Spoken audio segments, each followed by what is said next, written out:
My name is Loren Schoenberg. I'm Executive Director of the National Jazz Museum in Harlem, and on behalf of myself and my co-director, Christian McBride, and my board chairman, Arthur Barnes, I want to welcome you all to another edition here of Harlem Speaks, where we interview important people for a variety of different reasons. And tonight is a very special event for many reasons. First of all, in the several dozen of these that we've done, I have never interviewed anyone who I've known as long as this person. I've known this person for, believe it or not, going on 40 years. And so it is a great pleasure for me to have this opportunity to find out the life story of someone who's devoted her life to telling other people's stories. And tonight we're going to find out about her story, because she has brought so much focus and attention and love to some of jazz's greatest people, from Louis Armstrong to Duke Ellington to Benny Goodman to Ella Fitzgerald, and the list goes on. But tonight we're here to find out about Phoebe Jacobs and what makes Phoebe Jacobs tick. So I'd like to welcome you, Phoebe. Thank you. We're very honored to have you tonight. Thank you, everybody. Thank everybody for coming in this terrible weather. Phoebe, we usually start these things, like most oral histories, by asking where and when our guests were born. And whenever I ask that question of someone of the female persuasion, I always leave it open-ended to answer it however you like. Well, first of all, I'm eternally young. But I was born in the Bronx at 1301 Howell Avenue, June 21st, 1918, at 5 minutes to 12, just before Gemini was over and the next sign was starting. So I'm a borderline case. Phoebe, tell us about your parents. Introduce us to your parents. My mother's name was Beatrice Watkins. She was an American. Her heritage was, I think, Russian. Most of the Jews in that time of my generation were either avoiding programs and that were hostile to their people, and they all had to migrate someplace. So my mother's family lived on the Lower East Side, and my mother was an American. My father was born on the high seas between United States and Austria, where he came from. His family came from Austria. And his profession in life, he started off as a diamond setter, and then he became a bootlegger and a gambler. And he was a divine gentleman. He would dress very much like Billy Eckstine or Fred Astaire, very suede elbows and suede shoes, and very lean and marvelous, and I adored him. What was his name? His name was Hyman Pincus. Pincus? That's correct. And were either of your grandparents in the States, or were they in the old Well, country? when I was born, I had no grandparents. They were gone. Right. My father's mother, I'm sorry, my father's mother was here. She was a janitress. But by that time, my father was earning enough money to take care of her, so he made his mother stop taking care of garbage cans and furnaces and whatnot, because she was left a widow with 6 children, and she didn't know the language or whatever. So the man that the tenement house that she was living in said, if you want to have an apartment, you have to take care of the building. So my father quit school when he was 12 and took care of the fire, the garbage and whatever, and took care of his mother.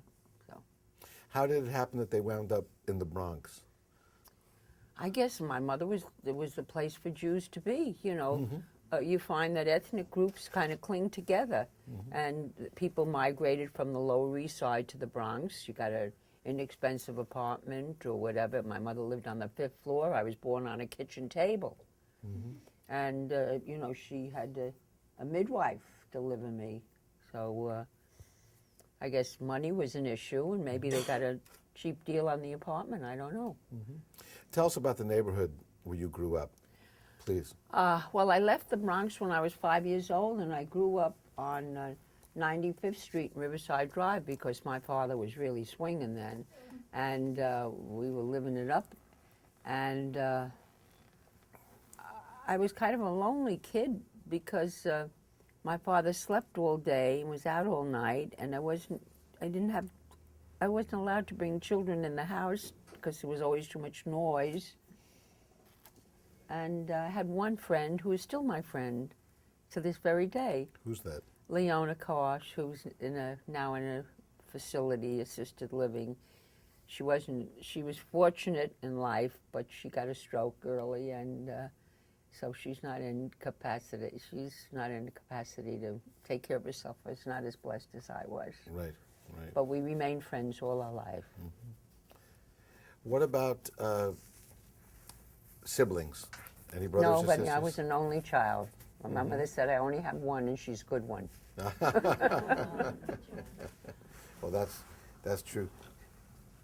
Phoebe, I think you're actually the microphone. I think your hands are near the mic. Okay. It's okay. Okay. Sorry about that. All right. Should we move it, or should? No, Are you okay I'm with it? You fine. should? I'm fine. Okay. Well, tell us, how did music come into your life? Well, I told you my mother's name was Watkins, and my mother was one of 12 children. She had 9 brothers. Of course, when I was born, I only knew about 6 of my uncles, because my mother was the baby of the family. And I guess everybody was frustrated in some way about being a performer. All I remember is that we had a pianola in our house, and we had what you call a Victrola. You had to wind it up. It had a big horn, and my mother was so excited about having it and so generous with the neighbors that she put it on the fire escape. So everybody could hear Cantor Rosenblatt or Billie Holiday, whoever the artist was that was singing at the time. And Friday nights in our family, with the Watkins, whoever was left or their kids would come over. We'd sit at the piano and pump. Somebody would sing, somebody would bring a violin and scratch it, and somebody would play a saxophone. But there was always music going on in the house, so I guess I got accustomed to it. And my mother loved chamber music and opera and symphony, and I didn't hear jazz until I was 12.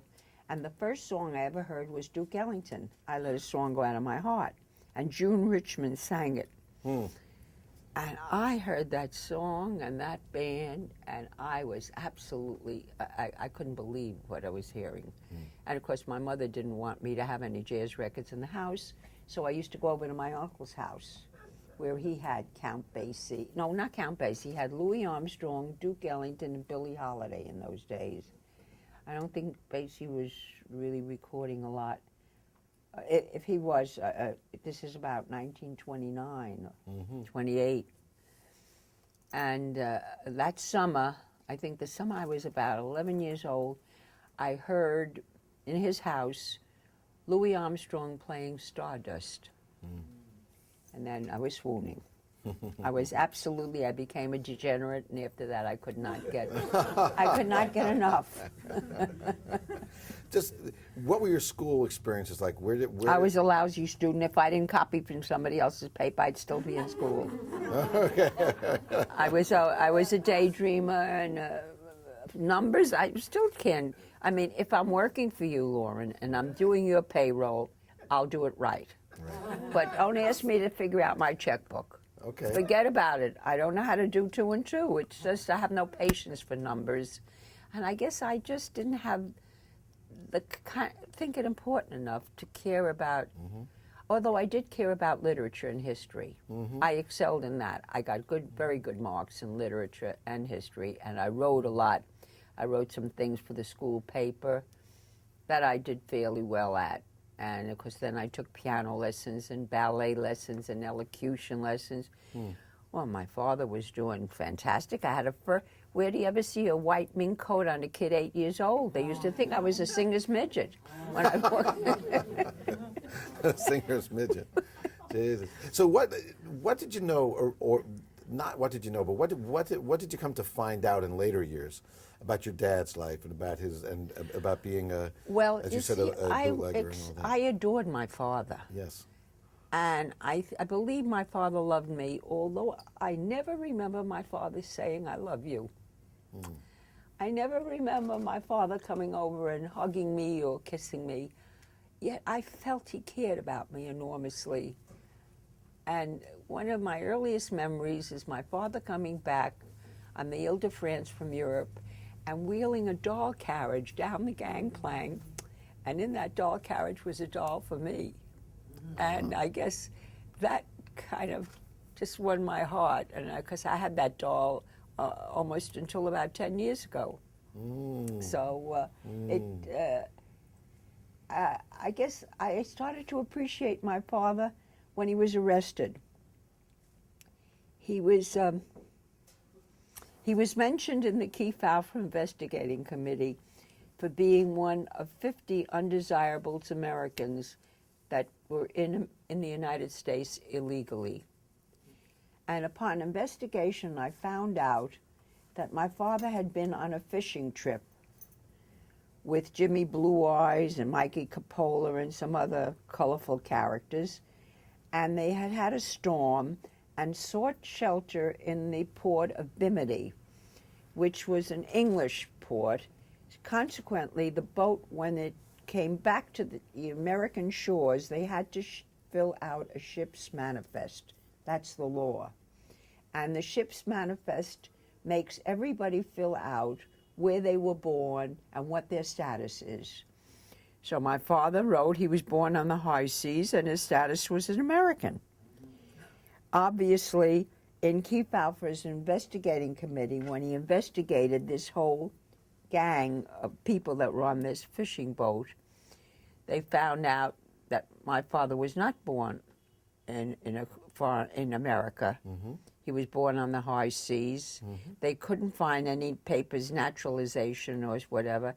So they decided, when they called me down for questioning, they decided that I said to the man in the office, I think it was Thomas Dewey, who was then involved in the case with Kefauver, and he said, you know, we're going to frame your father unless you can get him to cooperate with us.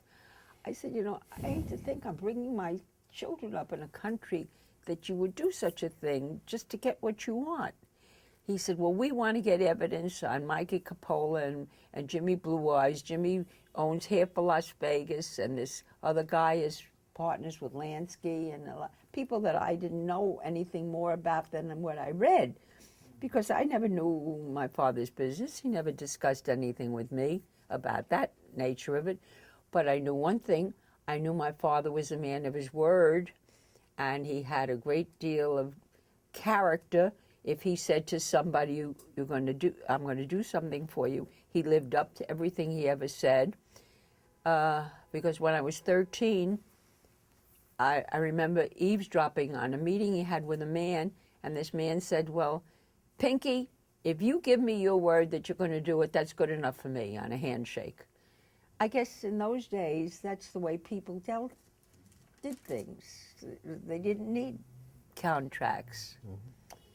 So in going through this whole thing about my father, and he was arrested, and I had to go down to Ellis Island where they kept him at the time, I became very emotional in this situation. Of course. And I decided, I had quite a bit of cash that my father had given me, and I decided to use the money to get the best attorneys I possibly could, never realizing that there is such a thing as a specialization in law.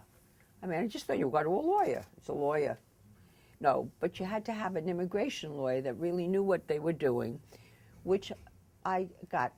And when I got this attorney, I got him from the chief of police of a precinct in the 50s. I was working for Simon & Schuster at the time in the book department, children's books, and this gentleman called me. He said, my name is Michael McManus. I'm with this precinct, and meet me in front of St. Patrick's Cathedral. I have something to tell you. So I meet this man in a police car, and he identifies himself, and he says, look, I have an attorney for you, George E. Tallman of Washington, D.C., head of the immigration. He said, your father is a wonderful man, and he's done some great work for the Police Athletic League, and he's helped us enormously, and we want to do something to help him. So he recommended this fantastic attorney, and my father's case went all the way up to the Supreme Court, where it's now in the Law Journal and established a precedent that if you're born on the ocean and you do not have you're a man without a country, they cannot deport you because there's no place that can send you. So it was really a I mean, I'm going over it quickly, but it was a very trying time. And when you ask me about my father, this kind of and when he said to me, you know, if something happens to me and I'm no longer here, I never want you to grieve for me because I have had a very full life because I've tried to do the best I could with the people I love and the things that I'm doing. He said, you might have heard some bad things about it, but people wanted beer and people wanted gin, and we were just giving them what they wanted. I never killed anybody. I never did anything I'm ashamed of. The only thing I regret is that I can't leave you and your children with all the wealth that you honorably deserved, which was very special. Well, thank you for sharing that, Phoebe. I hadn't. What about your mother? Oh, my mother. My mother. She was a dynamo. She must have been. My mother was a very bright, bright lady, very, very beautiful, very shapely, and she adored jewelry, and my father lit her up like a Christmas tree. Had diamond earrings so heavy that the holes in her ears tore from the weight of the diamonds. She couldn't get them big enough. She was a little bit of a woman, but she was a great cook. My father loved cheesecake from Lindy's. He brought a chef home to teach my mother how to make the cake. Okay. I mean, it was nothing if you had to have. Now, my father had a gambling casino in Saratoga called the Arrowhead Inn. And the first time I went there, I was 15 years old. He had Ted Lewis, Sophie Tucker, and one other person. Xavier Cugat's band. Okay. In other words, he had two bands. And Roosevelt was then governor. You don't forget, I go back a long time, I'm an old one. And this was some place. And my father ran the gambling casino with a syndicate. There were 4 or 5 guys. And the Piping Rock, which was across the road from the Arrowhead Inn, had Kay Thompson and the Williams Brothers. Oh, my heavens. Boy, she was wonderful. Oh, yeah. She was divine. Yeah. So your mom, did your mother outlast your dad? Yes, my mother outlasted my father, and she married somebody who was a number king. Wow, okay. And my mother, she probably liked guys like that, you know. Yeah, right, yeah. And he also, the only thing she did with him is when she built the house in Scarsdale, she had to have her own room. She says, if we get married at this stage of her life, I want some privacy. So I want my own car and my own room. And I guess he wanted my mother badly enough, he would do anything for her, which he did. So she had me needlepoint a pillow, not tonight. And she'd hang it on the door. Did it say something on the other side? I don't know. I only did what's on it. Oh, that's fun. That's fun. Well, Phoebe, as you were growing up and as you became, you know, a teenager and heading towards graduating from school and all that kind of stuff, what did the future hold for you? And so you're born in 1918. I guess we're talking about the middle of the Depression years. Oh, my God, yes. 36. My mother's brothers were selling apples on street corners, and we were feeding his kids. Oh, we saw such tragedies in families and homeless people. And we had people sleeping in the dining room on the floor. Really? You know, yeah. My mother they'd find out that somebody didn't have a home, a place to go. That's the way people were in those days. They didn't care what color you were, what your religion was. If we have a house, you're part of it. I don't ever remember my mother locking the door. I mean, anybody used to walk in the house. I don't know about your houses, but that's the way it was. Yeah, even many years later, we didn't lock the doors in our house until many years later. But I have a question. What did you think the future held for you as you got out of school and as you looked to be a young woman? What did you imagine yourself doing? The future. I just lived for the day. I didn't know about tomorrow. I could care less. So then you lived at home. You stayed at home? No, I lived at home until I decided I had to get out of my house. And then when I decided I had to get out because my father put a curfew on me, 11 o'clock I had to come home, and my girlfriends were all coming home 12, 1 o'clock, and I couldn't stay out. Besides, I wasn't allowed to wear lipstick, and I couldn't smoke. He didn't know it, but I used to take his murad. He used to smoke murads. I used to take the cigarettes in the closet, and I'd of course have my own room, and I'd smoke like crazy. And then I would drink some of his Jack Daniels. Oh, I was a rip of a kid, honey. Smoking, drinking, never thinking. Right. You better believe so. When I wanted to get out of there, there was this guy that was a good dancer. He had a good, nice car, good looking. All the other girls wanted him. And I decided that's for me. I'm getting out of my house. And that's exactly what happened. You moved in with him? I don't No, know what to say. we didn't do no moving in. Okay, so then... Oh, yeah, come on. So if I got a soul kiss, I got a soul kiss, and I said to my girlfriend, I'm pregnant. She said, well, what happened? I said, he put his tongue in my mouth. She said, you crazy? That's not the way sex, you don't get babies that way. That's not stupid. Okay. My mother told me that good women have sex to have babies, and bad women like it. That was my education. You think I'm making it up? No, you couldn't make that up. You couldn't make it up. All right, Phoebe. So when you decided that you wanted to leave home, where did you go? I told my father I want to get married. So my father I couldn't just go get married like an ordinary girl. They had to make me a wedding. Right. In the Grand Ballroom of the New Yorker, when the New Yorker Hotel had Tommy Dorsey, I want you to know. My father hired Tommy Dorsey for the wedding. Frank Sinatra was this, no. Was Frank Sinatra and the Pied Pipers in the Tommy Dorsey? Yes, they were. That time?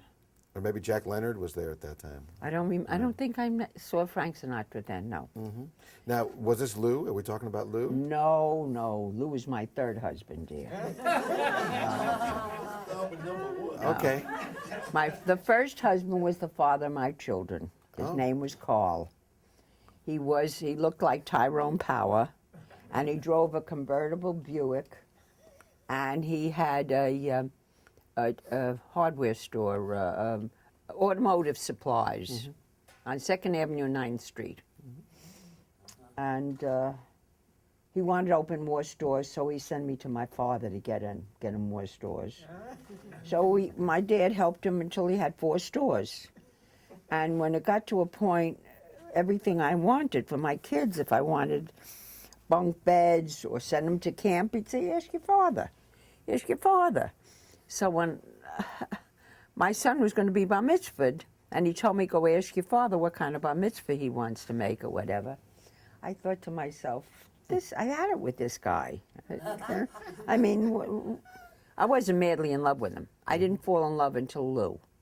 Lou was it, man. God blessed me when they sent me Lou.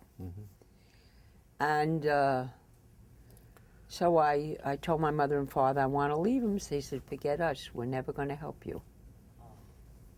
If you're leaving him, we're finished with you. So what do? I had Bessie with me, Bessie Flowers, who was a lady from the Savannah, Georgia, whose grandmother used to clean my mother's house and be my mother's laundress. And she had a child, and I had Bessie living with me with Jimmy. So I said, Bessie, I'm going to learn how to do something and go to work. So I called Ralph Watkins, who had the clubs on 52nd Street, related to me. And so he gave me a job as hat check girl. So I got to stay home with the kids, and at night Bessie was there, and I'd go out, and then Billie Holiday was playing Kelly Stable, and Nat King Cole was her accompanist. So, I used to suffer every night and go to work. So was this the beginning of... That was the beginning of my foot into jazz, until I met Cy Oliver. And he decided he wants to make me a contract. He knew about my supporting my 2 kids because nobody was helping me, and I was really struggling. It was rough. I had a daytime job. The girl from Simon & Schuster used to bring me books to match up pictures with the numbers on pages. And then they had crossword puzzle books. And they had no machines to do the black squares. I was the idiot that was sitting with a pen and filling in black squares. And I used to get paid for the page, $5 a page. Well, I did a lot of black squares. I'm sure you did. So I had the day job and the night job. I wasn't really learning much, but when Cy Oliver took an interest in me and offered me a job in Decca Records, I was like, oh, I was in heaven. Even though I loved working for Ralph at Kelly's, but you know, being a hat check girl was, it was kind of tiring to stand on your feet, and I had these heavy coats and a lot of drunks, and It doesn't lead to many things. well, no, the idea of working at Decca Records really, I was smitten. I mean, look what they had there: Ella Fitzgerald, Count Basie, Duke Ellington. Oh my God, I was just crazy to see their names. I was swooning.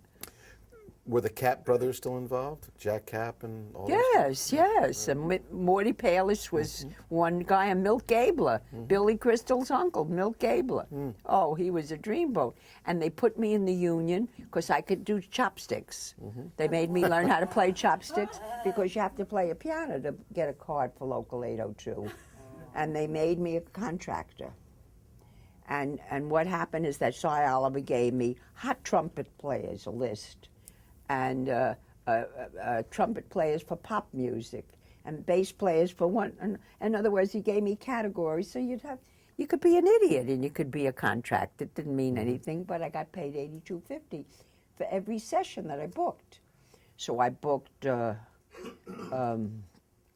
say, Louis Armstrong, and then maybe I booked Louis Prima, or maybe I booked Sammy Davis Jr., because they went to the studio and they never used their own orchestras. They had contractors, you know, getting the musicians, which I used to do. And I loved it. But my first day, they gave me all the music for the recording studio Louis Armstrong was recording. And I took the music stands and I put out the saxophone and the piano and the drum and the bass. I get everything out.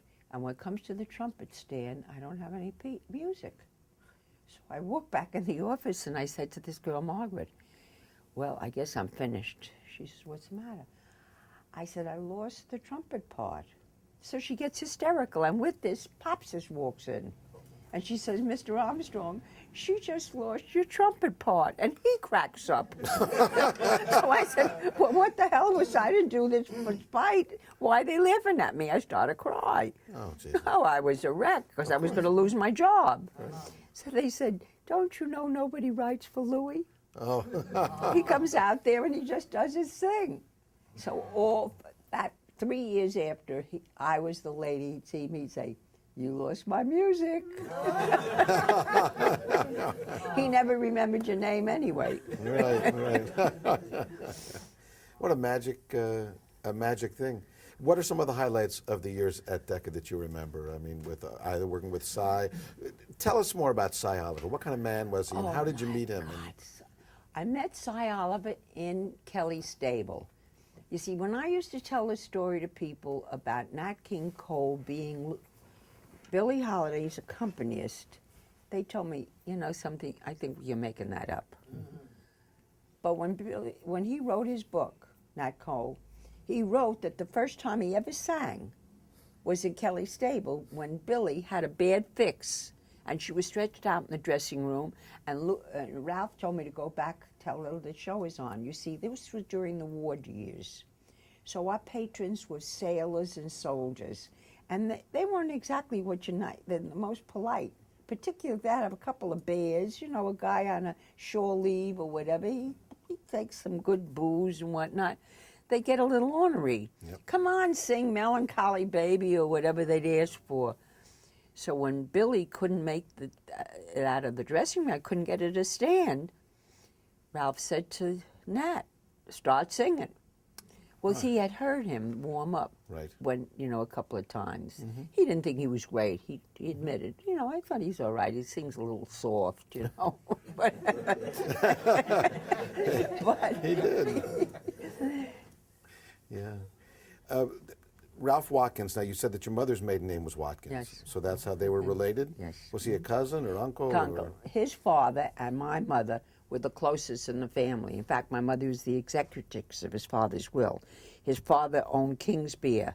His father became frightfully rich, and Ralph had a convertible Silver Cloud Rolls Royce. Yeah. Oh man, he was a class act, and his best friend was Billy Eckstein. Mm. And Billy and him wore the same kind of clothes, the same size and everything. They were really. Mm-hmm. He was a Jewish Rex Harrison. That's what I call him. How did Ralph get into the owning? Well, Kelly Ralph was stables? a saxophone player. He was mad about Johnny Hodges. That's how I got involved with Duke Ellington in the recordings, because he had Duke Ellington, like you don't believe, and he used to take me to hear Duke Ellington up in the ballroom, in the Apollo, wherever Duke Ellington was, Ralph would take me. And of course, I thought Duke Ellington was oh my God. He kissed my hand. I didn't want to wash my hand for a week. Right.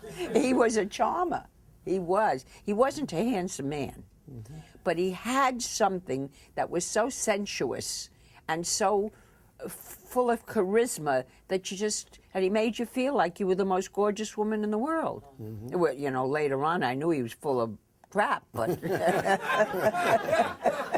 But how did you really feel? Okay. Oh, that's funny. That's funny. All right, Phoebe, so we have you, I guess, as you left the first husband, and you had how many children by this point? 2. A boy and a girl. Mm-hmm.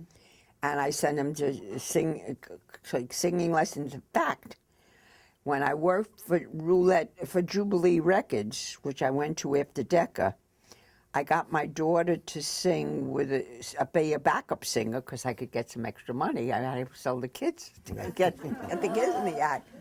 So she did something because I had to get it in the Dick Clark show. It was in Philadelphia. Was that where Dick Clark was? I think it's where it started. And she went on the Dick Clark show. She couldn't sing a note, but she, you know, she was with 4 other girls, and they liked me, so they.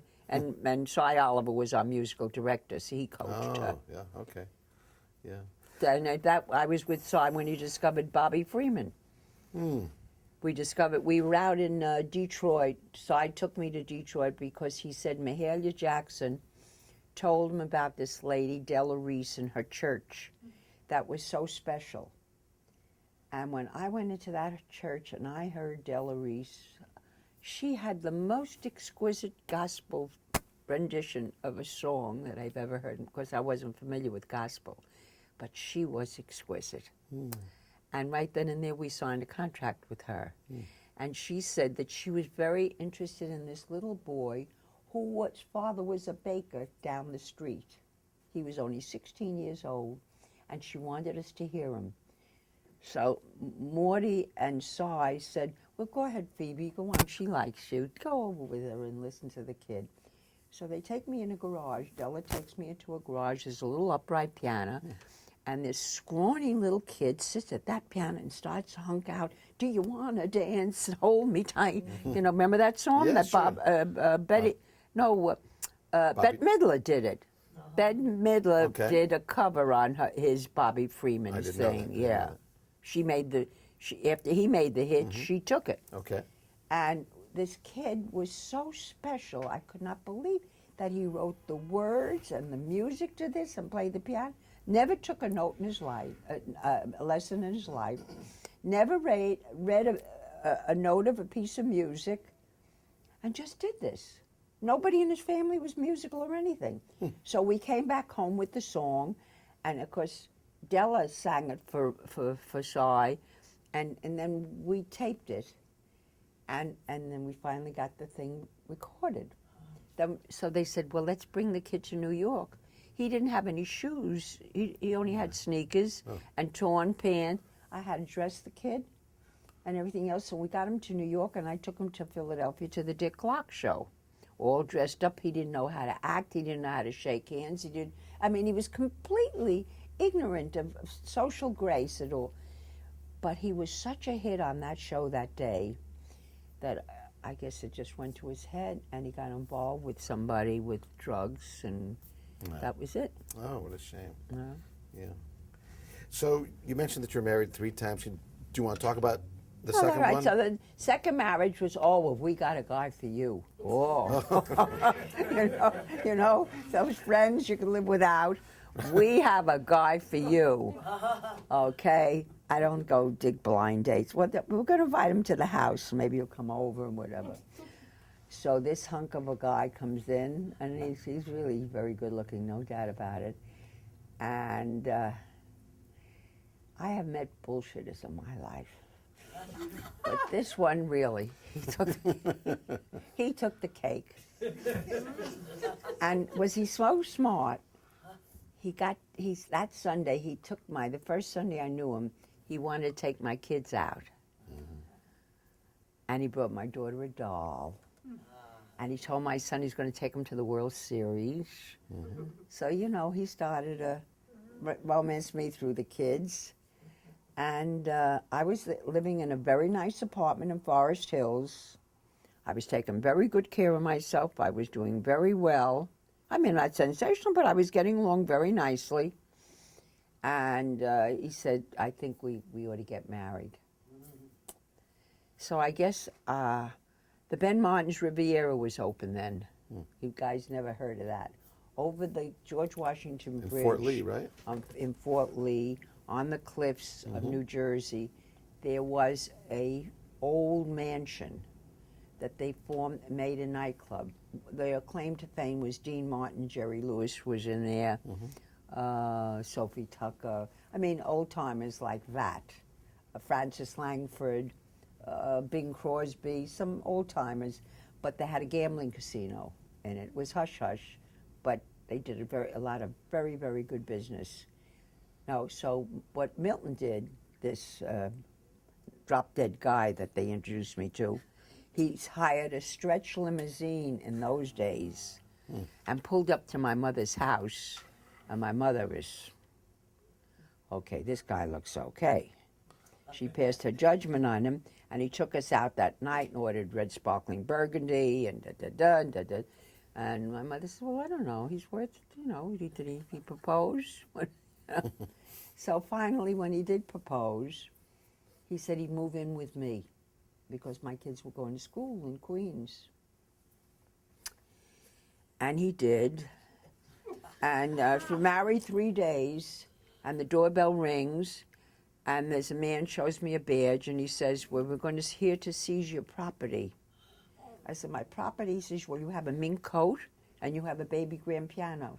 Mr. Schaffman, that was the man I was married to, has not paid any support for the children that he has. And he never told me he was married. He never told me he had children. Oh. He never told me he didn't support the children. He didn't support the children. And here they're coming to seize my property. Oh. So I said, now look here, this is not. So I called my mother immediately because my mother had the deed for the piano. She bought me the mink coat. She gave me the baby grand piano when I was a little girl, and I took it from my mother's house. So we finally proved that. And what I didn't know is that he found government bonds and papers of my father's in my drawers. And when I said to him, you got to leave, I'm going to change the lock on the door, I'm finished with you, he said, well, you better come across with some money, because if you don't, I'm going to the DA about your father. Oh, my God. So it was a very traumatic. It was just, I thought I'm finished with men forever. And it was very, very horrible experience. Yeah. Very bad. But I wasn't anyone, you know, my grandmother always told me, the one that was the janitress, she said, never let anybody know your troubles and never let anybody feel sorry for you. Always hold your head up high and be proud because you're very special. And I guess that's what I remember. So how did Lou, number 3? I was working again, freelancing on my job at Basin Street at that time. I was working, and I was still friendly with the lady from Simon & Schuster, and I used to be fascinated with books because I guessed I wanted to be a writer when I was younger, or a librarian. And she used to bring me books, and she was Golden Records and Golden Books were in formation then, and I was doing things with the book jackets for kids. and the Walt Disney books, Lady and the Tramp or Dumbo or whatever. So I was doing all these books, and she said to me, you know, Dutch has Dutch was Richard L. Simon's brother-in-law. He was Carly Simon's uncle. Oh. And George Simon's. George Simon's brother, Right. no, brother-in-law, George T. Simon. It was Right. a Dutch Heinemann. It was Dutch Heinemann. He was related to Richard L. Simon. And he said, hey, his friend, I got a guy for you, you know, it was another one of those. And I said, no. But they dreamed something. Oh, I know what it was. It was Easter Sunday. And my friend Helen Barrows said, why don't you, I was living in Scarsdale then, why don't you come to New York, let your mother take the kids out or something, you know, you couldn't palm the kids off on my mother. I had to make sure I got something going for them. And coming to New York, I got a suckling pig, and I'm going to roast it. I never had a suckling pig. How bad could it be? I used to love, when I went with U.B. Blake, and he'd always get that burnt fat, you know, that crusty God. thing. It was so delicious. Yeah. Anyway, she says, come on in. So she made this party, 2 o'clock in the afternoon, and she invited Lou Jacobs to the party. She must have told Lou that the most attractive brunette there is the blind date that I'm fixing you up for, but she's surprised because she doesn't know anything about it. So there happened to be a very attractive brunette there that made me look like a back number. If I tell you, oh honey, I was a good-looking girl. I'm not saying I wasn't, but this lady was together. So Lou made a pitch for her. Well, and I wasn't aware of this. Right. Until her husband came. Oh, Nobody told Lou or anybody that she was married. Right.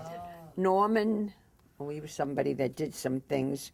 He wrote with the guy that did the Carol Burnett show, Once Upon a Mattress, Marshall Parra. Yeah, this was Norman. Norman and Marshall Parra worked together. And I forget her name, but she was stacked, and she was. So what happened is that we were having a very good time, and Dutch says, knowing that Lou and I hadn't gotten together yet, and he was just dying for us to be together, he said, you know, Tommy Dorsey's playing at the Statler Hilton. Let's all go over there. And he knew I was mad about the trumpet player that Charlie Shavers. Oh, I was a nut for Charlie Shavers. So he said, I know Phoebe loves Charlie Shavers. Let's go over. So the party was over about 7:30, and we all went to the Statler. But this girl and her husband did not go. So it was Lou and I and Helen Barrow, who was the vice president of Simon & Schuster, and her boyfriend, Dutch, and another couple. And we went there, and then after the evening, Lou asked me, you know, could he drive me home? I said, I live in Scarsdale, you know. I mean, he said, so we got gas.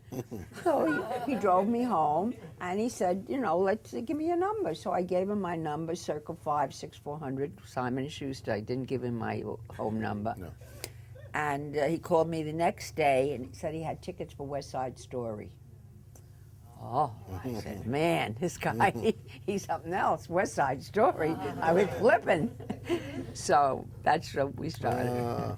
And he fell asleep. He used to love to go. Radio City Music Hall, he'd take me all the time because it had the best seats for sleeping. But I fell in love with him just the same. Yeah. He'd ask me after the movie, what was it about? I said, why are you doing that? He said, but the Radio City has good seats, doesn't it? I have fond memories of many conversations with Lou that I had. Well, that was the days of Basin Street. Right. You know, I was working Basin Street, moved from Broadway. We had been in a, what was it, the Havana Madrid or La Conga or Samba? Yeah, but I can't think of the name of it. The one on the west side. Right. That was the first Basin Street, was in the basement, right. But it had been a Latin club before it was Basin Street. And he put Benny Goodman in there, and Duke Ellington, and Louis Armstrong, and Ella Fitzgerald, because Ralph adored that. He just loved that kind of music. So when he asked me to come to work for him in that club, I was in heaven. And my biggest moment in that club was when they opened with Benny Goodman. Because he named Basin Street for Louis. Louis was Ralph's idol. He just adored. Nobody could come near. But when he wanted to open the club and really make a mark, Benny was performing at the World's Fair in Belgium, was it? Yes. And In Ralph Brussels. had me call overseas and speak to Muriel Zuckerman to ask Mr. Goodman if he would like to come into the club in September of 1959. And he said, Zuckerman said, Mr. Goodman says that he has too much affection for Ralph Watkins to come into the club because he did not succeed in his engagement at the Waldorf Astoria. He laid an egg, and he says Ralph should get somebody else. He can't do the club date. Won't be much. And this was Ralph persisted. So when he came back from Belgium, Ralph went to play golf with Benny. Did you ever play golf with Benny? No. You should know from it. Mr. Goodman would hit a ball and go after it. He didn't care that you had to wait till somebody hit it. He was Benny Goodman. He could go and do what he wanted. But anyway, Ralph tortured himself, played bridge with him, did everything he could till he could get him to the point where he'd say yes about coming in. So I was the telephone answerer. That's what my only skill was in the club. I didn't know how to do anything. I wasn't a musician. I wasn't a bartender.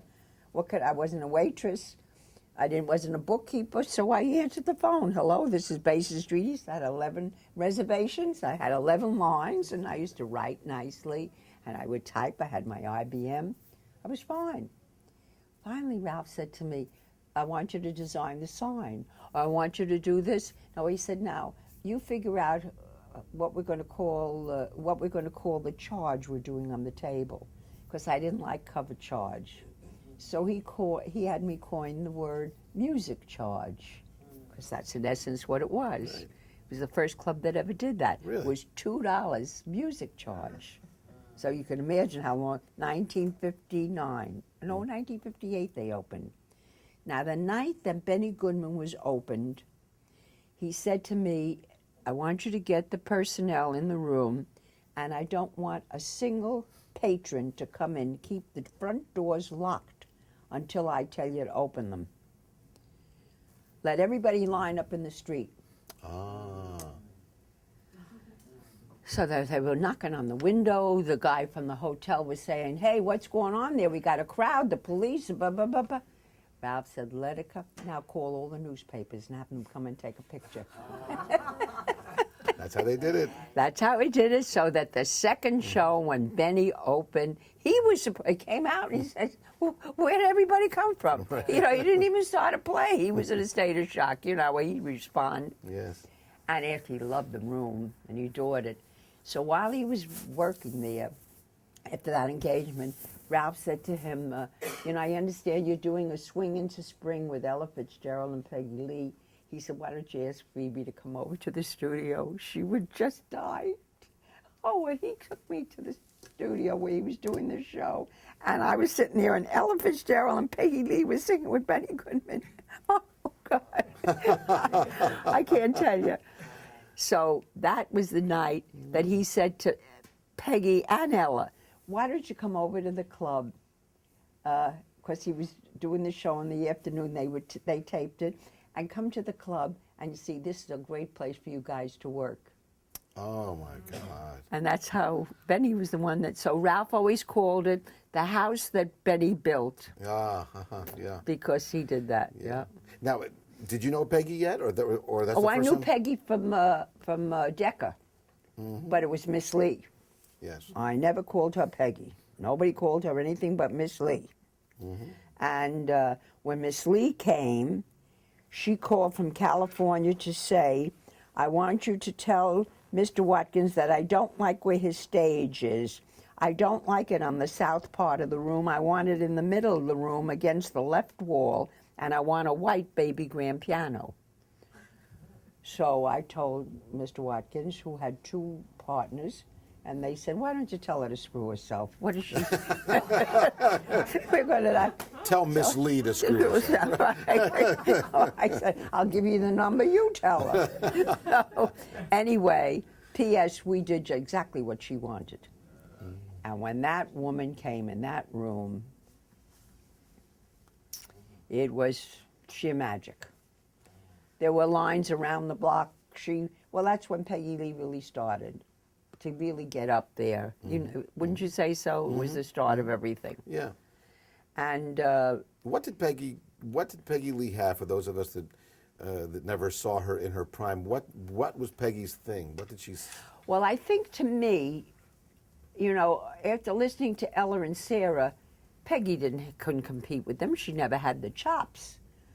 But what she had was the ability to take a lyric, and I think Duke Ellington described it the best way I know how. Duke was so eloquent in his expressions. He said, Peggy Lee takes a lyric and makes it sound like a Shakespearean soliloquy. Wow. Okay. Now, you know, coming from the maestro, and I think he had a thing for her. Well. Anyway, but not that I blame them, because they wrote some songs. You know, she took some of his music and did lyrics. Yeah. I want to go fishing. But the thing was, when she worked there, the second time she came in, I sent a telegram to the president of Capitol Records, which was her record company, saying, "Dear sir, please allow us to record Miss Lee in a live LP." Because the hundreds of people that have not been able to come in due to her popularity of her engagements, at least they could buy a recording and have something to remember. It's so special because the woman just didn't come in and sing songs. She came in and wrote a concept as if she was writing South Pacific or Call Me Madam or a Broadway show. She had a theme. It was either blues, or she had a love on Ray Charles, and Ray Charles could not get a cabaret card in New York because he was such a drug addict and he had needles all over his arms and whatnot. But she learned how to sing all the Ray Charles songs, and when she heard Ray Charles, he was for not Atlantic Record then, it was a race record. Noah Ball is the one that introduced me to Ray Charles for my kids. The kids liked it. Peggy said, "I want to know the arranger of that Ray Charles stuff." So I says, "It's a man called Quincy Jones." And Quincy Jones was then living in, I think, Copenhagen or someplace in the Scandinavian country, because he was married to a white Jewish girl, and they had a child, Jerry. Jolie was the child and Jerry was his wife, and they found it so difficult, an interracial marriage, that they moved there. So when I got in touch with Quincy to come to conduct for Peggy, he said that, you know, it was hard for him because of the family. So I rented them an apartment at the Lexington Hotel, which is across the street from Basin Street, if you remember, on 48th and Lexington. We got Joe DiMaggio's apartment for them. Joe DiMaggio had an apartment, a little kitchen, whatnot. So they lived there, and Quincy came in to conduct for Miss Lee. She wanted to do a salute to Ray Charles. So it was about the second week, her engagement was 6 weeks, that she called me Saturday night between the first and second show. Hundreds of people in the street, got to clear the club. She says, Miss Phoebe, would you please come in the dressing room? Miss Lee, I cannot leave the phone, because in those days there was only one, I think it was Diners Club was the only credit cards we had. I used to have the cash under my chair because I'd go for the night deposit. I said, I can't leave the office unless I get somebody to come in and mind the phone and stuff. You'll have to forgive me. She says, well, if you want me to go on, do the next show, you better get your ass in here. Jesus. Oh, yeah, she meant business, baby. All right. So I called Ralph, who was in the kitchen taking money, and I said, look. He says, she's got to pull that now. I said, Ralph, why don't you go in and talk to her? Mm-hmm. So when I go in there, who she got in there but Doris Duke and Cary Grant. I knew they were there because I had their reservations. And she said, Miss Phoebe, won't you sit down? I said, I have to get back to the office. She says, when I dismiss you, you'll get back. Now, I want you to know, Doris and Cary, I've been very unfair to this young lady. When I came in here for this engagement, I laid her out because she had the effrontery to go to the president of Capitol Records and tell him that I should record at this nightclub. How dare anybody tell me where to record? But you know what? She happens to be right. And I want to record here, and I want her to take care of it for me. So I said, oh, Peggy, Miss Lee, that's wonderful. She said, don't tell me you worked for Decca. You worked for Morty Palis, and I know it, because I was at Decca, and I saw you at Decca. So you want me to do this album? You're going to pick the picture, you're going to write the liner notes, and you're going to do the album with me. Is that right? Oh, my God. So I did the album, and it was on 4 months on the best-selling in Billboard. Yeah, and it's still thought to be her greatest album of all time? Greatest album. Oh, my God. Now, Phoebe, I have 3 names to lay out for you to tell us about your life with these people in any way that you want. You're a master storyteller. You don't need any prompting from me. I would love to know about your friendships with Ella and with Yubi and with Benny and Louis Armstrong. Okay, could I take over and do what I want to do first? Of course. Okay. The first thing I'd like to say is that since I was afforded and blessed with the opportunity of working very closely with these wonderful people, I developed an appreciation and recognition of what they contributed to the world, which is a little more than just being entertainers. They did a lot for the culture of the world. And in knowing this, I not only valued them because they were good singers or good instrumentalists, I valued them because they were making a difference in the world and making the world a better place. And consequently, I felt a great dedication.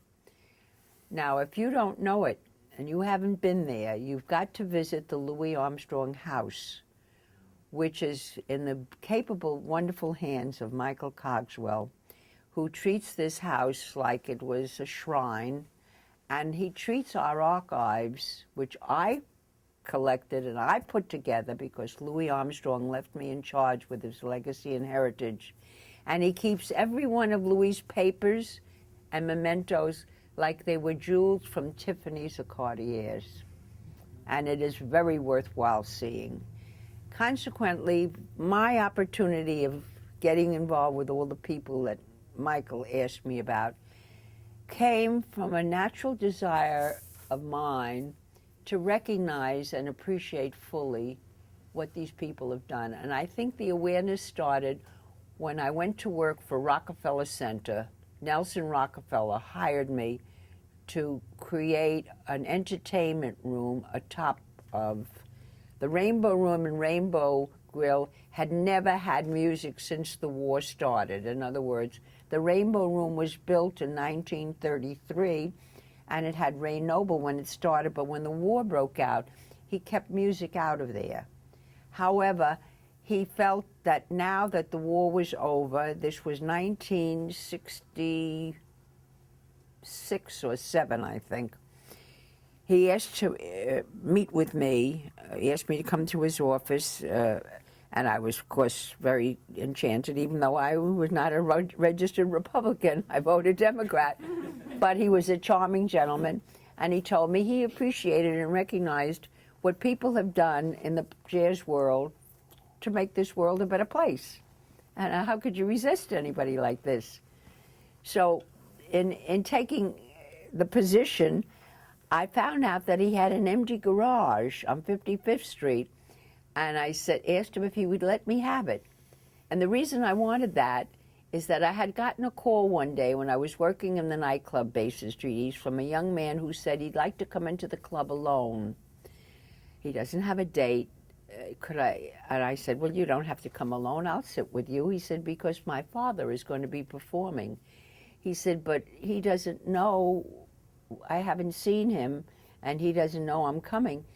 And it was Tommy Dorsey. It was Tommy Dorsey's son. He was coming from New Jersey. And when he came into my office, and I asked him to come to my office so I would sit with him, he told me he was 19 years old, he was going to school. I said to him, well, how come you never saw your father? I don't understand. He said, well, things happened between my father and my mother. My father remarried, and I just never saw him. He said, and when I got up in school and people asked me, what does your father do? He said, I was embarrassed to say that my father was a musician. He said, because nobody really has any respect for jazz musicians. And it suddenly hit me that jazz musicians are our unsung heroes. So I was harboring this, and it was bothering me, and I wanted to do something about it, and I didn't know just what. But when I went to work for Rockefeller, and he told me about this garage that he had emptied, and he said, you know, maybe we'll do something in the garage. He didn't know what he wanted to do, in the building. I said, not to worry about a thing. And then I got involved with a lady that worked for him, and I said, you know what we can do? We should do a museum for jazz and give jazz the dignity and respect it justifiably deserves. And at that time, there was a man by the name of Jack Bradley who was a Louis Armstrong freak. I mean, he lived and ate and slept Louis Armstrong. He was a photographer, followed Louis around. So I knew I'd get a lot of stuff. He was a photographer. I'd get a lot of pictures. Then he was doing business with a fellow that was an attorney. I have a mental block about his name. So do I. Howard Fisher. Howard Fisher, you should know from it. He was a gangster. All he needed was a gun. Well, so I got Howard Fisher, Jack Bradley, and myself, and we decided to do the Jazz Museum. Well, I got my aunt to give me the carpeting. I said, you know, you need new carpeting in your house. 2 minutes, she was ordering carpeting. I was taking the old carpeting, putting it in the Jazz Museum. I made a board of Lucille Armstrong, Mrs. Cy Oliver. I got all the wives, Lorraine Gillespie, and I had them contribute bridge chairs and different things because we had nothing at all. We're getting ourselves all organized, and who comes walking in but this little boy? This boy. Were you 13 years old? And he wanted to do something. You don't have to pay me. Oh, I said to Jack Bradley, who was running the joint, I said, Jack, we got to have him. I can't let this boy go out. He was just the most unbelievable young man, and he adjusted himself to all the different things. And, of course, I had on my board Benny Goodman, Artie Shaw, Cy Oliver, Ella Fitzgerald, Louis Prima, because I knew all these people. See, I was afforded the opportunity when I worked in the nightclub.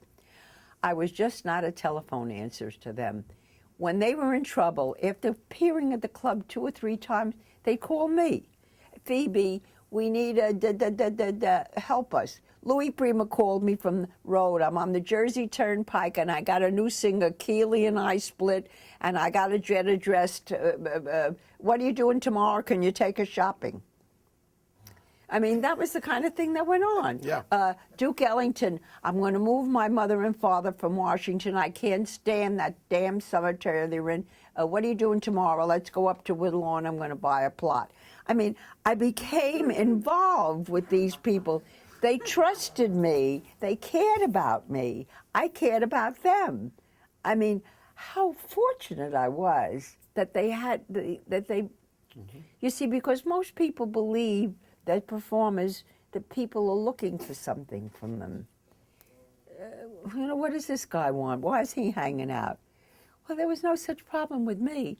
Whatever I was doing, I just did it because I loved them. And I appreciated them, and I valued them. Now, Ruth Ellington, Duke's sister, called me, and she said, I want to make a surprise party for my brother. When was that, Mercedes? At about 1966, was it, or 65? Around there. So I said, okay, Ruth. Well, she said, I would like you to make the party. So I said, well, Ruth, he's going to be working in the Rainbow Room. We can't make it there. We got to do something special. The man I was working for that ran the Rainbow Room, Mr. Brody, owned Raffles, which was a private club in the Sherry Netherlands Hotel, and L'Etoile, which is a little French restaurant. So I thought to myself, well, the astronauts had just landed on the moon, and we were going to have a party for them. Wouldn't it be nice to have Duke Ellington's party? Because Duke loved celebrities, man. So it would do Duke Ellington's birthday upstairs, and the astronauts down this, and then I'll bring Duke Ellington down. And of course, I knew Frank Sinatra was coming. So I'm getting this whole party all together when I get a call about 3 o'clock in the morning. Hello, Miss Phoebe. This is Edward. That's what Mr. Ellington identified himself as. I didn't wake you up, did I? I said, no. I was just waiting to hear from you. He said, I understand you're making me a surprise birthday party. He said, so I would like to tell you who I want you to invite. I said, okay, Edward, go. So he said, you got a pencil? Take this down. Willie the Lion Smith. I want you to go and get, I don't want you to send a car. I want you to go get him. And I want you to go get James Hubert Blake, who lives in Bed-Stuy in Brooklyn with his wife Marion. And wherever the party is, you bring them in, depending upon you. I said, Edward, you got it, whatever you say.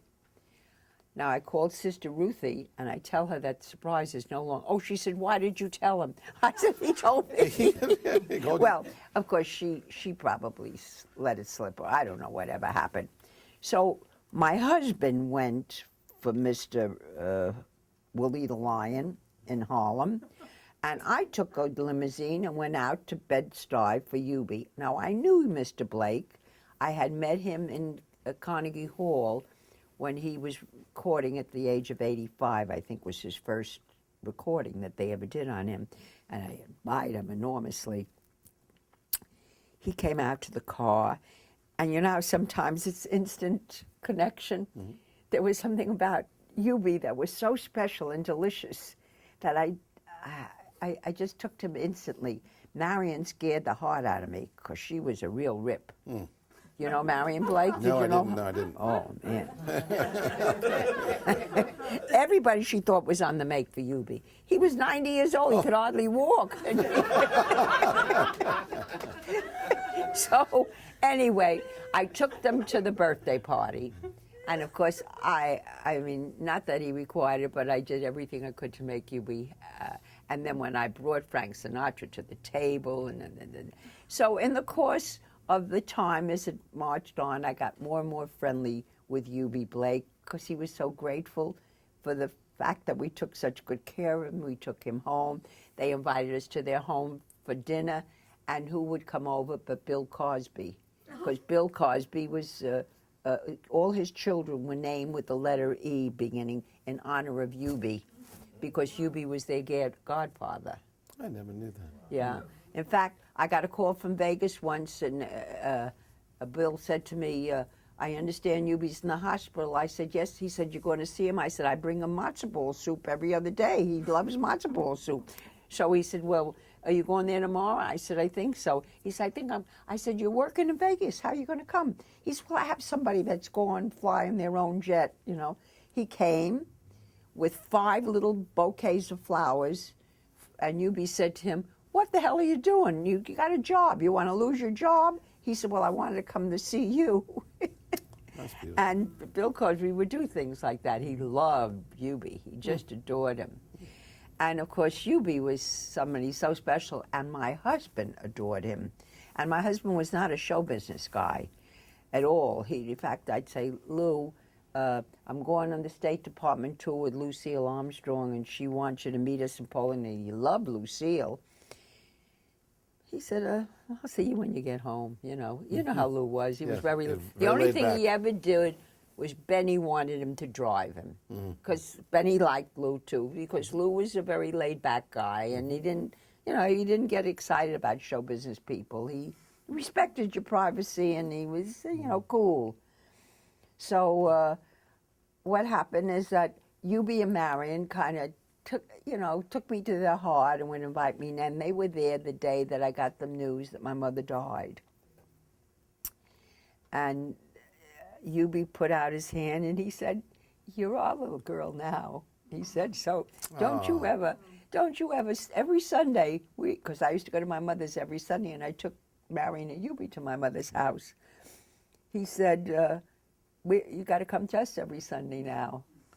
And when I traveled with Eubie, when he was invited to the White House, he said to me, to my husband, "If you're not doing anything next 4 Sundays from now, I want you to go to the White House. The president has invited me, and I'm bringing you and Phoebe."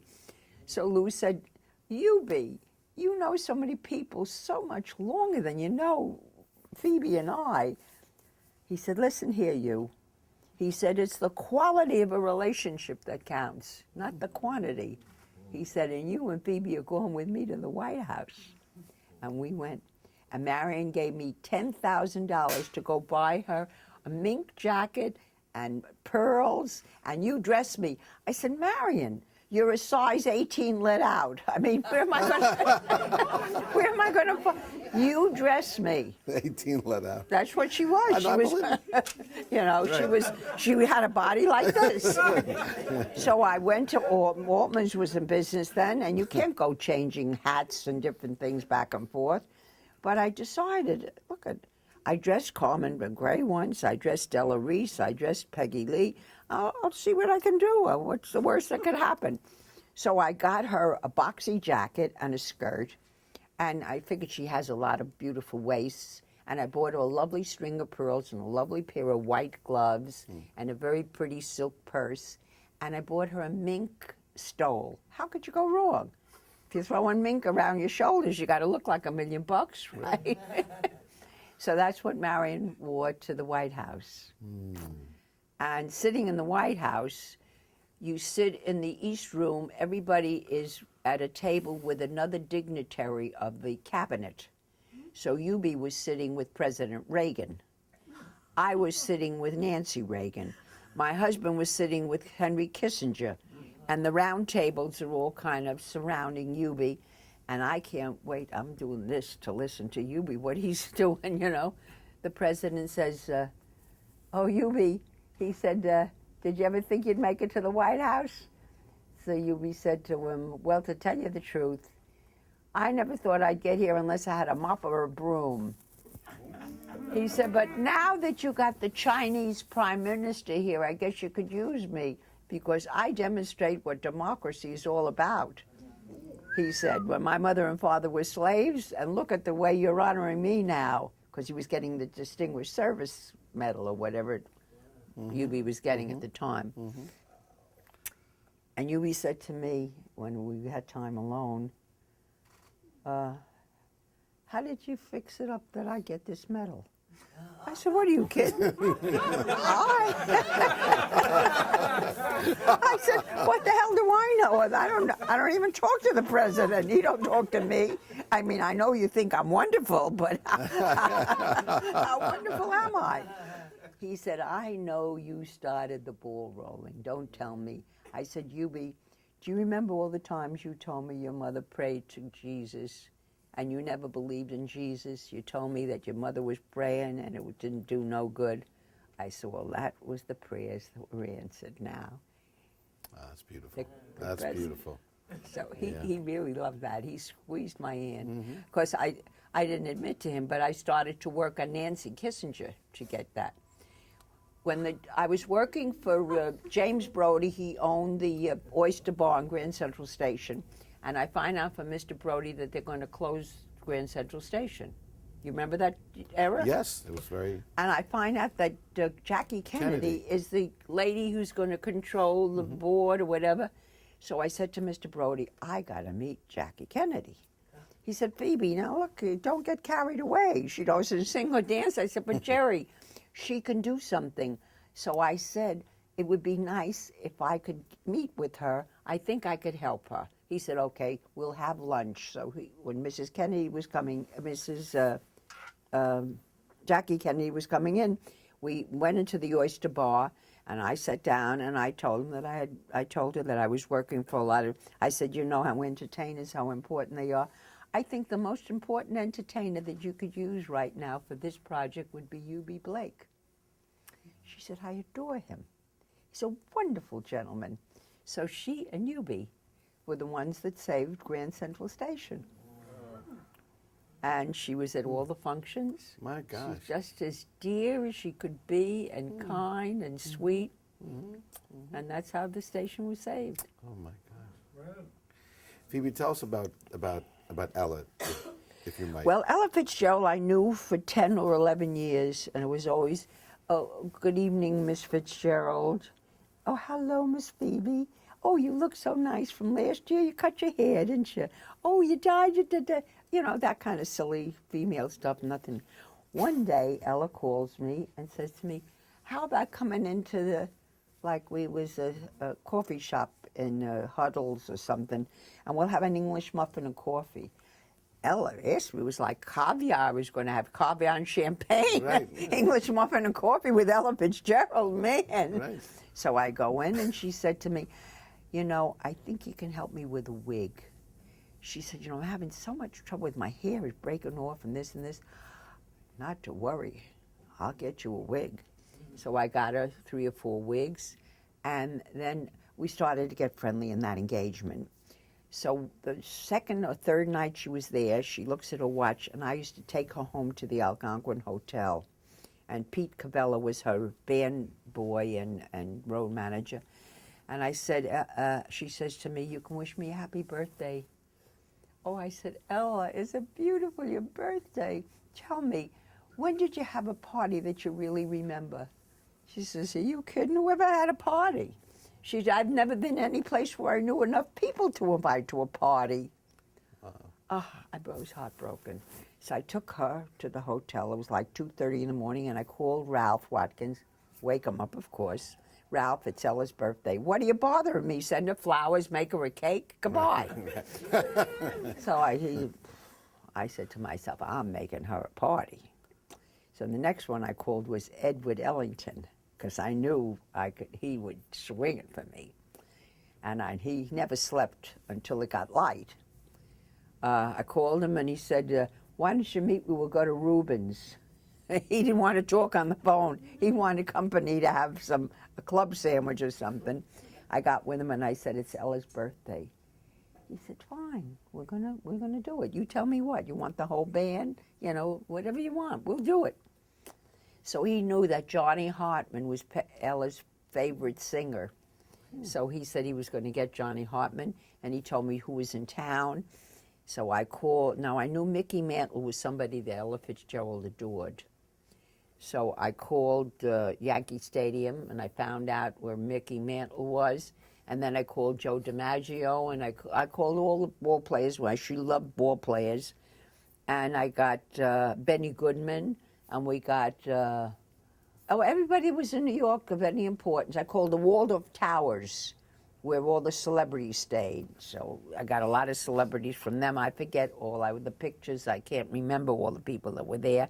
And I picked her up at 5 o'clock, told her to get dressed up because I have an interview for you that we got to do at 5 o'clock. She says, I don't like any interviews when I'm working. You know that. Why did you do that? I said, Ella, I couldn't help it. I said, it was Edward R. Murrow, or I made up some lie about something.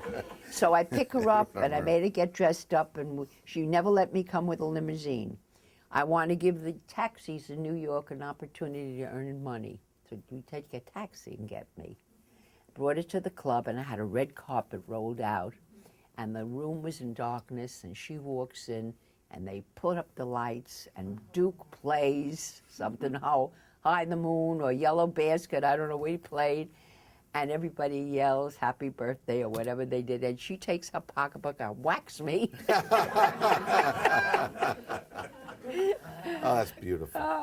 It was a thrill, it really was. Yeah.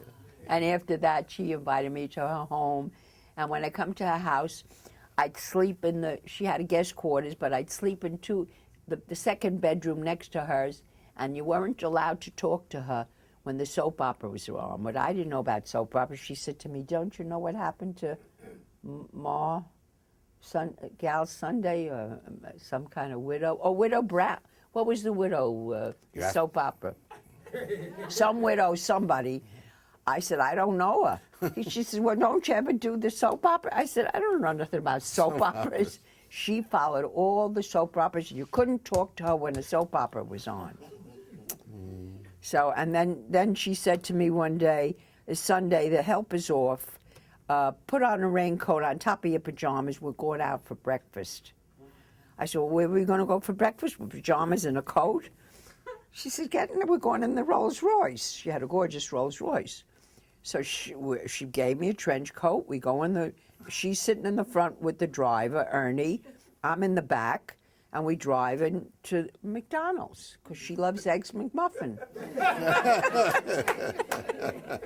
So she sends Ernie out, and she says, get us the Eggs McMuffin with the, she likes the decaf, and I get the hot chocolate.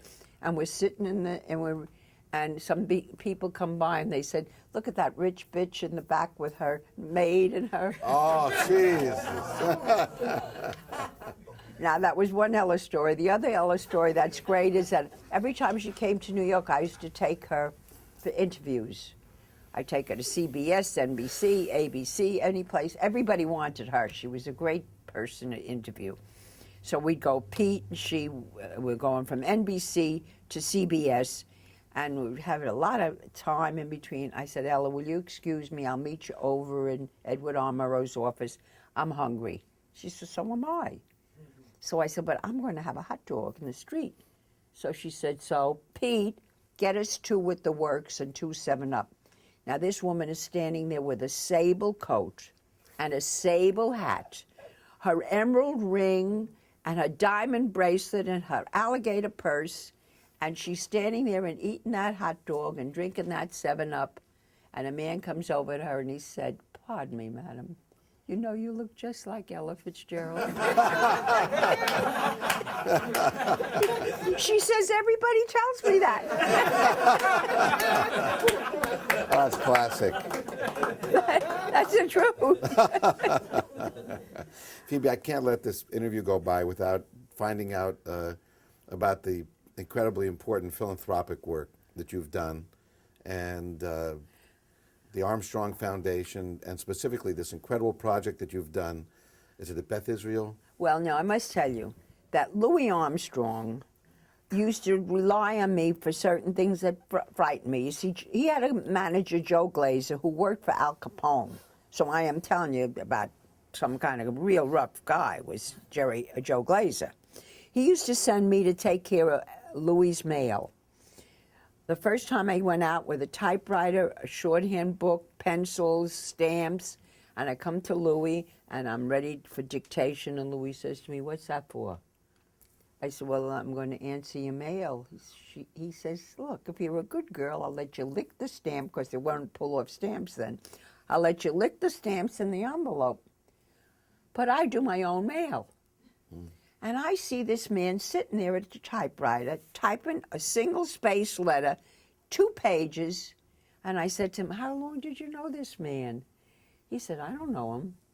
He said, he's a soldier. And he wrote me. And he's lonesome. So I feel he needs my letter. And he told him a joke in the letter. He typed up a joke. That was Louis. He was so full of love and caring. And he said to me, you know what? I want to do a foundation. You're going to help me. So in 1969, he had me call his lawyers. He had 2 lawyers. His Dr. Schiff, Joe Glazer, Oscar Cohn, his agent, and we all sat around, and he formed the Louis Armstrong Educational Foundation. He wrote his own bylaws. He picked his own people on the board. I was there just writing things. He did not put me on the board. He put Evelyn Cunningham as the only one that's alive now. Yeah, is that, Michael, is that right? Isn't it Evelyn Cunningham the only one alive? Is Michael Cogwell still here? Was David Gold on the board at that time? Oh, yeah, that's right. David Gold was the head of the board. It was David Gold, who's still alive, and Evelyn Cunningham, who's a lady up in her 90s, who should have been here, but she's a divine lady, and very good friends of Lucille's and Louis. But he said to me, I want you to take care of this foundation, and I don't want you to ever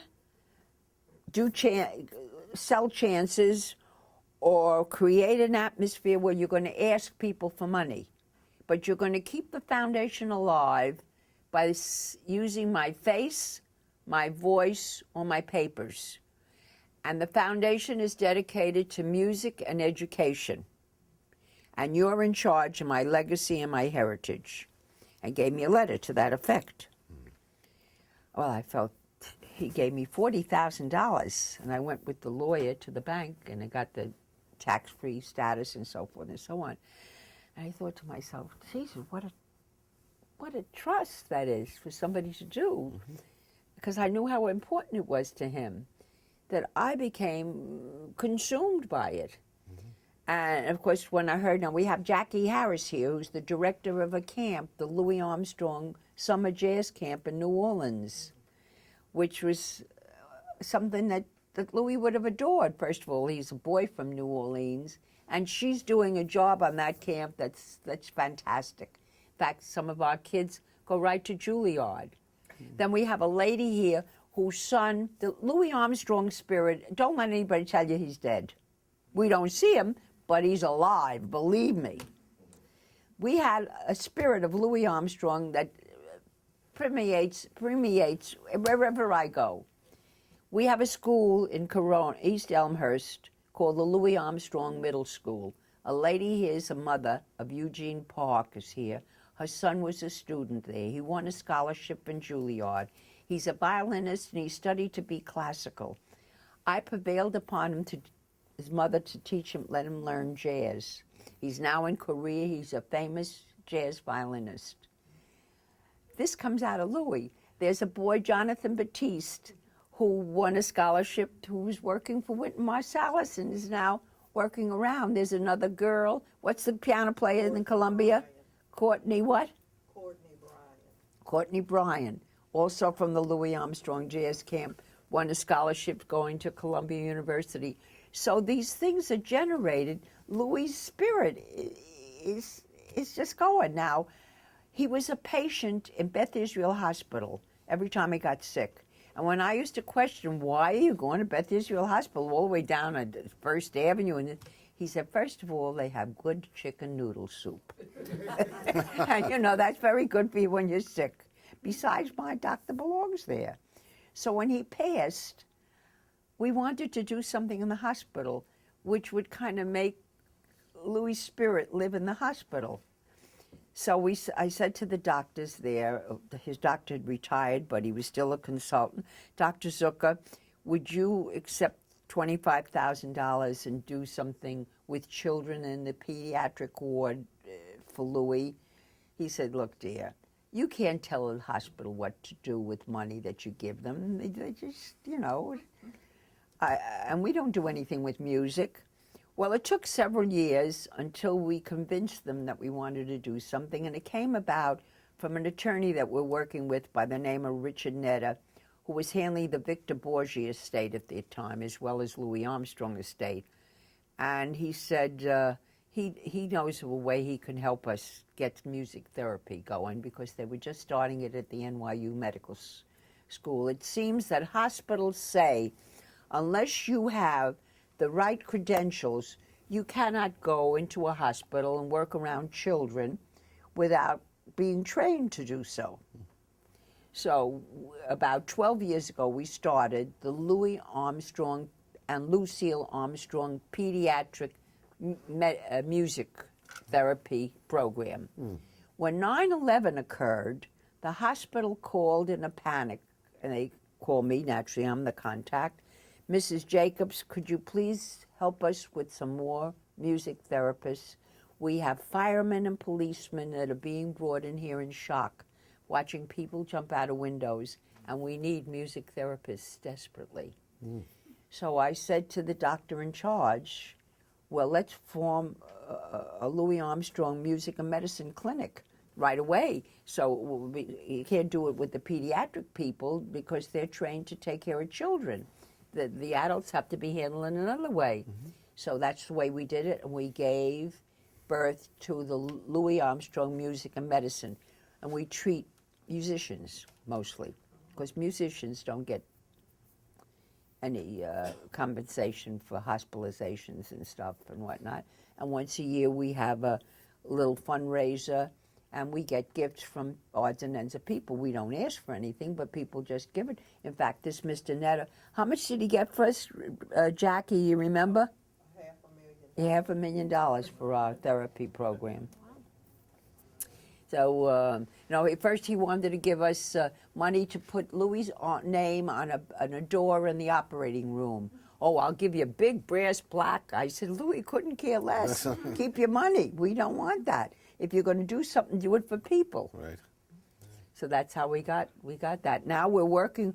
I introduced Jackie to a lady who we know who's a principal of 5 schools, and she's working on a grant with the state education department. Everybody make a prayer that she gets her money, because she's going to give a great contribution to the Louis Armstrong Summer Jazz Camp, because Jackie really needs it. You know, that everybody's tightening their belt and nobody's giving any money for anything. I know. And we have a lot of good kids that go to that camp. If you went down there and you saw the spirit of these kids, man, it just makes, we got him down. I saw it. It's incredible. It's absolutely incredible. Isn't it great? It's wonderful. It's terrific, and it's so rewarding to. Well, you see, all these.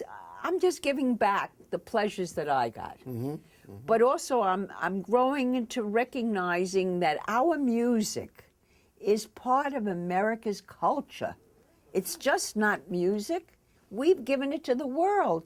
If you go to Jazz at Lincoln Center now and you walk down the arcade that they call the Peter Sharp Arcade, you'll see pictures all over the wall of jazz musicians that have contributed to international relations. Naturally, the first pictures there's Louis.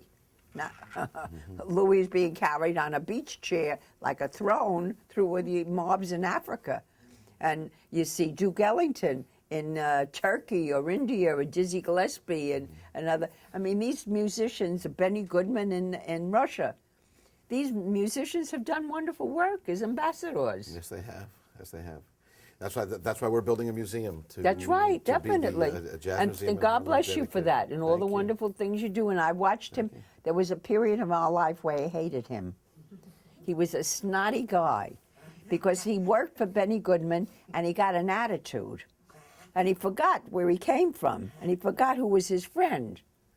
So I was ready to, but I must say I'm very proud to know you.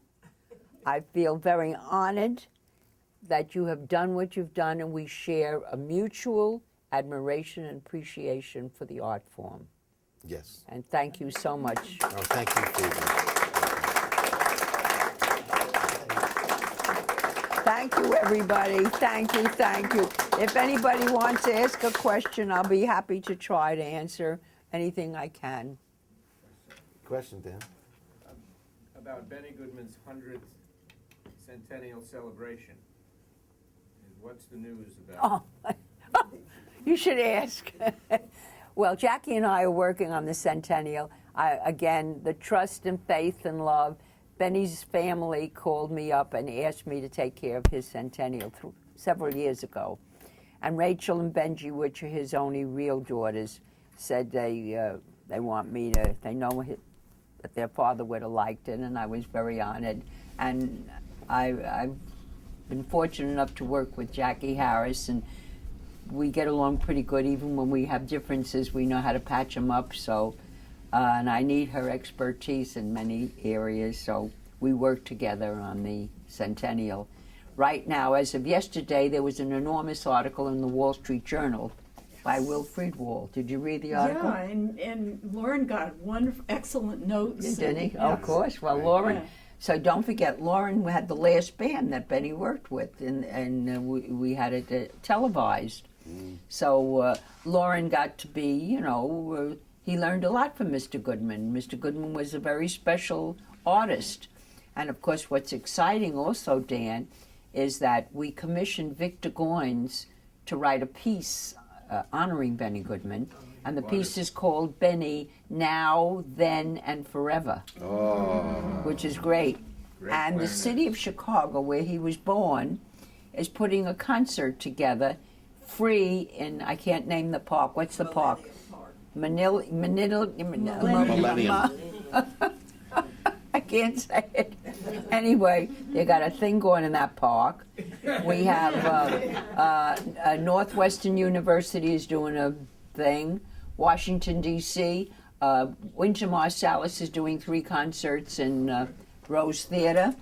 Then we have Victor Goines is doing Who is Benny Goodman for Children. Oh, that's wonderful. We have something going on in Washington. What's happening in Washington, Jackie? The jam poster. Oh yeah, he's the artist of the jazz artist of the month for Jazz Month.